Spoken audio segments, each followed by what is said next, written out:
Opening day is always a day of hope, a chance for any team to start fresh, play some good ball, and give their fans a reason to smile. This goes for every team in the history of baseball. The 1988 Orioles were no exception. Two Hall of Famers were in their lineup, still going strong. They won the World Series just 5 years earlier in 1983.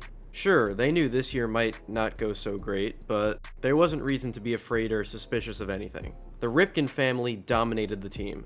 Softball legend and perfect attendance man Cal Jr., the guy with the infamous baseball card Billy, and manager Cal Sr. were all either making or in the lineup on opening day. Until an unprecedented losing streak turned horror story engulfed the team like no other. This is the team that basically lived through a baseball episode of Black Mirror. This is the story of the 0-21 1988 Baltimore Orioles.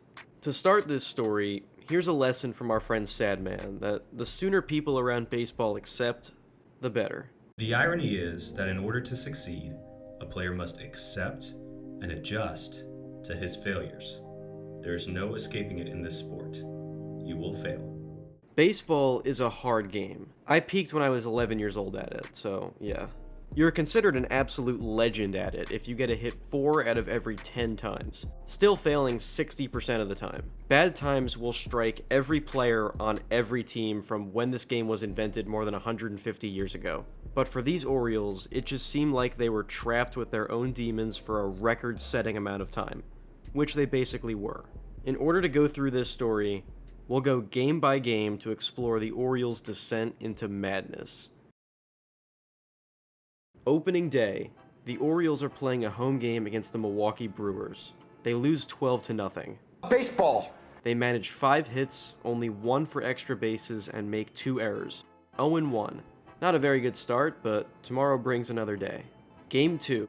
Orioles take a 1-0 lead in the bottom of the second. Everything seems to be going smoothly, until the Brewers score 3 in the 6th and the Orioles are completely silenced after that second inning. There's reason to be positive though. No errors this time, they only struck out twice and got a complete game from their starter Mike Morgan.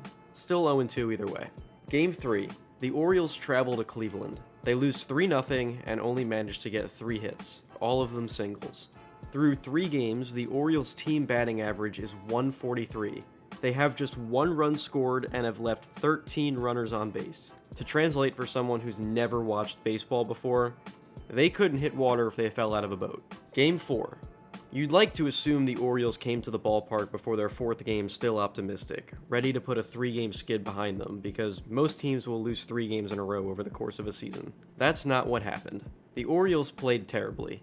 They gave up 12 runs, made 3 errors, their starter only made it an inning and 2/3, they left 7 runners on base, and their 1 run scored was in complete garbage time. 2 runs scored in 4 games. As you may have suspected from that stat alone, 0-4. Game 5. It's the 8th inning. The Orioles have scored 3 runs. Doesn't matter because the other team has 6. However, the O's have the tying run at the plate with nobody out. This is a diagram of a baseball field. There's no video of this game anywhere, but we do have the play-by-play of what happened. We're going to attempt to do a diagram of how far the next 3 Orioles hitters hit the ball. The first guy popped out to third in foul territory, so he probably hit the ball somewhere around here. The second guy struck out, so he didn't hit the ball at all. The third guy flew out to center, and it doesn't say whether or not it was a tough play or not, or if he robbed a home run or anything, but based on how the team's been hitting so far, let's put it like here. No runs scored, obviously, and the Orioles lost 6-3. Their record is now 0-5. Game 6. The Orioles hit their first home run of the whole season in the 5th inning. The game is tied at 2, but in the bottom of the 6th, the wheels fall off. We've been using the play-by-play provided by Baseball Reference to help us here, and this is the first time something happened that's just hard to even picture. Well, other than starting 0-6, which the Orioles do after things get out of control. As a fan, 0-6 is probably the point where you start to get scared. You start to get uneasy about the games. You start to irrationally feel like the team will never win again. Orioles top management seemed to feel the same way. They fired Cal Ripken Sr. after the 0-6 start. Firing the manager is common when a team underperforms, but as you'll see throughout this video, Cal Sr. definitely wasn't the cause of this. Firing him will fix all of the problems that lie ahead. Everything is perfect from here on out. Hey, who replaced him anyway? Oh, arguably just the best player in team history, and one of the best to ever live, Frank Robinson. Frank won a World Series as a leader of the Orioles in 1970. He makes sense as a guy who can help turn this thing around. First game under Robinson, 6-1 loss. The Orioles start off with a 1-0 lead and give up 6 unanswered runs while managing just 2 hits in the game, none from the 5th inning on. We did get to see Bo Jackson hit a nuke in this game, though. Bo Jackson unloads on this one, and no doubt about it, it's way out of here. 0-7 now. Welcome aboard, Frank. Game 8. Kansas City jumps out to a 7-0 lead by the 4th inning. Seinfeld star Danny Tartabull goes 4 for 5 with 4 RBIs for the Royals. The Orioles only get 4 hits, but manage to score 3 runs this time. A pitcher named Jose Bautista, but not this one on screen, pitched 5 1/3 innings of relief, only allowing 3 runs to sort of hold down the fort, which was kind of impressive, but other than that, another bad loss. 0-8 now on the season. There's a great Parks and Rec scene where this local high school basketball legend is going to recreate a dunk he did as a teenager, and everyone's excited to see him again, but he ends up slipping and falling and hurting himself, and no one really knows how to feel about what they just saw. In a crazy way, that's kind of like what the Orioles are going through here. Game 9. Would you believe it? The Orioles are playing in the 9th inning and the game is tied. They strike out George Brett, which isn't really easy to do. They then strike out Seinfeld star Danny Tartabull. 2 outs in the 9th. Tie game. Next batter is Jim Eisenreich, who singles to center field. Then the Royals' second baseman hits the ball to left field, and the Orioles' left fielder makes a 3-base error. Royals score. It's 4-3 now. KC wins the game by that score. 0-9. Game 10. Larry Sheets hits a 2-run homer for the Orioles in the bottom of the 2nd. They hold a 2-1 lead over Cleveland in the 8th inning. They have never been this close to winning a game yet. Joe Carter then ties the game with a home run. This'll probably be the most important home run he ever hits in his life. The next batter doubles, and the following guy drives him in with a single. Cleveland is up 3-2 and turns to closer Doug Jones for a 6-out save. He dominates. 6 up, 6 down, 3 strikeouts. Orioles lose. They've reached 0-10. This is probably the point where if I was someone who is either a part of this team or a fan of this team, I might start struggling to get out of bed in the morning. 0-10 to start the season has to be the point where you just settle into insanity. Like you turn on the TV for a home game and the pitcher throws strike 1 to start and you just yell, "We're not losing yet!" Oh man, this goes on for a while. Game 11. The Orioles have not hit again, but neither is Cleveland, which is great. Orioles starter Mike Morgan throws 9 innings and gives up just 2 hits. Scoreless in the bottom of the 9th, the Orioles' first 2 hitters get singles. Cal Ripken Jr. then flies out.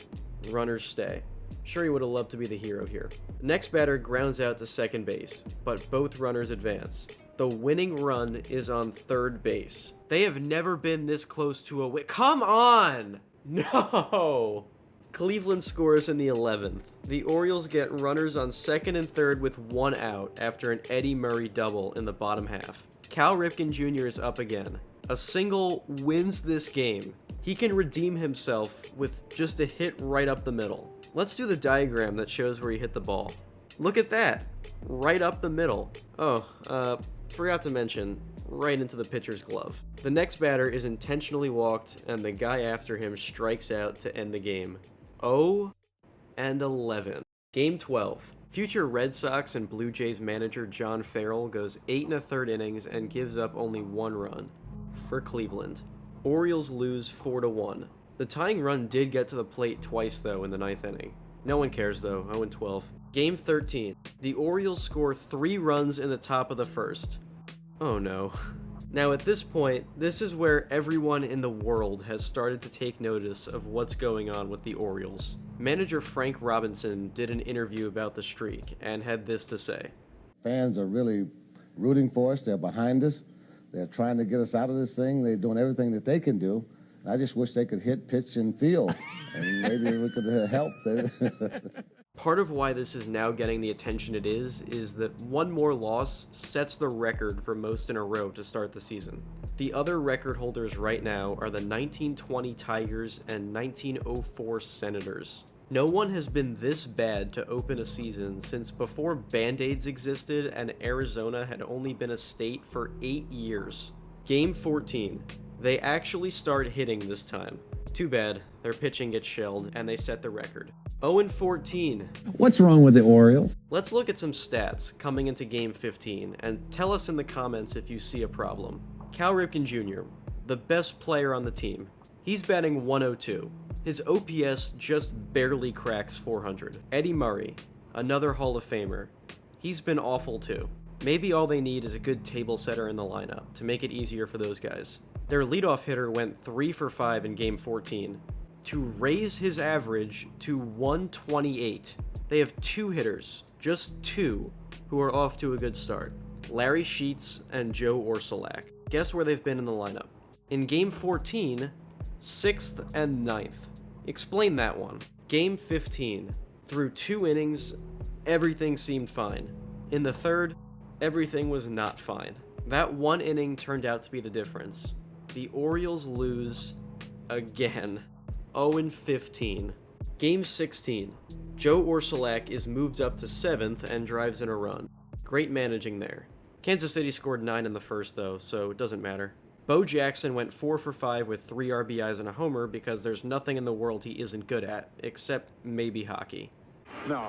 Here's a record that football fans know pretty well. 0-16. Game 17. The Orioles and Royals are in a dogfight headed to the bottom of the 9th. The Orioles are hanging on by a thread, just hoping to send this game to extra innings. Then, a certain someone stepped up to the plate. He tripled. He eventually scored. He was probably fast enough to leg out an inside-the-park home run if he wanted to, but the Orioles had to wait another 2 batters before their end came. You robbed us of a really cool highlight, Bo. 0-17. Can you tell I'm starting to lose it here? In just 19 days, the Orioles have fallen to 14 games out of first place on the season. Game 18. Cal Ripken Jr. hits a solo home run in the top of the 9th. It's the only meaningful thing the Orioles do in this game. Another loss. 0-18. Oh, this hurts so much to talk about. Sports Illustrated has now taken notice. Oh look, Edmonton stunned Calgary. Thanks, Sports Illustrated. All bets are off now with this team. Larry Sheets, arguably the team's best player during all this, shaved his decade-old mustache. Other guys are apparently not changing their underwear. The Orioles are losing their minds. You know, we're living in a society. We're supposed to act in a civilized way. A local radio host also promised to stay inside his studio on the air until the Orioles won a game. He started this after the 11th loss. Game 19. 14-year veteran Fred Lynn is penciled in to hit leadoff for literally the exact same reason Terry Collins gave Dom Smith a 3-0 hit sign. Why the hell not? Fred Lynn hit a leadoff homer to start the game. Tonight's the night, isn't it? Tonight is finally the night they're gonna do this. Nope. 2 homers by the Twins in the 6th changed the tides. The Orioles lose again. 0-19. After the game, Twins star Kirby Puckett is asked to weigh in on the Orioles streak. His take was, quote, "They're too good a team to go 0-150. The Orioles would play their 150th game on September 21st. This game was on April 26th. That would mean 5 months straight of losing that Kirby is saying, oh, they're not bad enough to do that. Game 20. If you start 0-20, I don't know anymore. I don't know how I don't just start staring at a wall for 19 hours straight, then going back to sleep. The Orioles score 3 runs in the first. They're trying. They're really trying here. Their lead is gone by the 4th inning. Bottom 8. The leadoff batter hits a home run for the Twins. That's okay. Maybe they'll get the next guy out. He also hits a homer. The next batter walks. A balk moves him over to second, and he scores on a single. 3 runs score before anyone makes an out in the bottom of the 8th. But the Orioles aren't done yet. They have a rally going. Cal Ripken Jr. and Eddie Murray are coming up to the plate. If they could just score 3 runs here, 3 runs, they're still alive. How many did they end up scoring? No! I want to cry from behind this microphone. You ready? 0-20. Game 21. The Orioles score a run in the first. Who are we kidding? This lead's not going to hold. Bam! Another loss. Just like that. 0-21. Over a 24-day period, the Orioles won 0 games. They fell to 16 games out of first place in just the first 21 games of the season. It wasn't like they were just unlucky every game. They were just beaten every single time. That's horrifying. The 1988 Orioles had a Pythagorean record of 55-106. Pythagorean record basically tries to guess what your record should be based on the difference between how many runs you score versus how many you give up. Their actual record was 54-107, and win number 1 came on April 29th against the Chicago White Sox. The Baltimore Orioles finally did it. Ground ball, this should be it. Stanisic, make sure he's got it. And ladies and gentlemen, at 21, the streak is history. They did it. They won at baseball. The score was 9-0. They finally put it all together. The offense was great, the pitching was great, the defense was great, the Orioles won. Oh my goodness. The guy from the radio station can finally stop broadcasting if he's even doing that anymore. They would lose the next day, and a day later, and 84 more times after that. But none of that matters. They did it. They broke the streak. They could go home knowing they did something good. And so can we.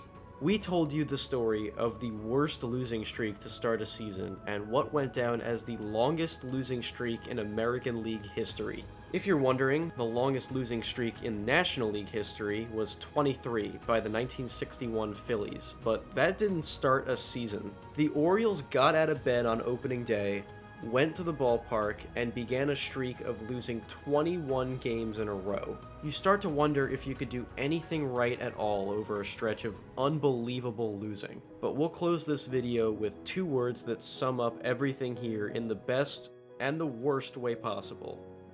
That's baseball.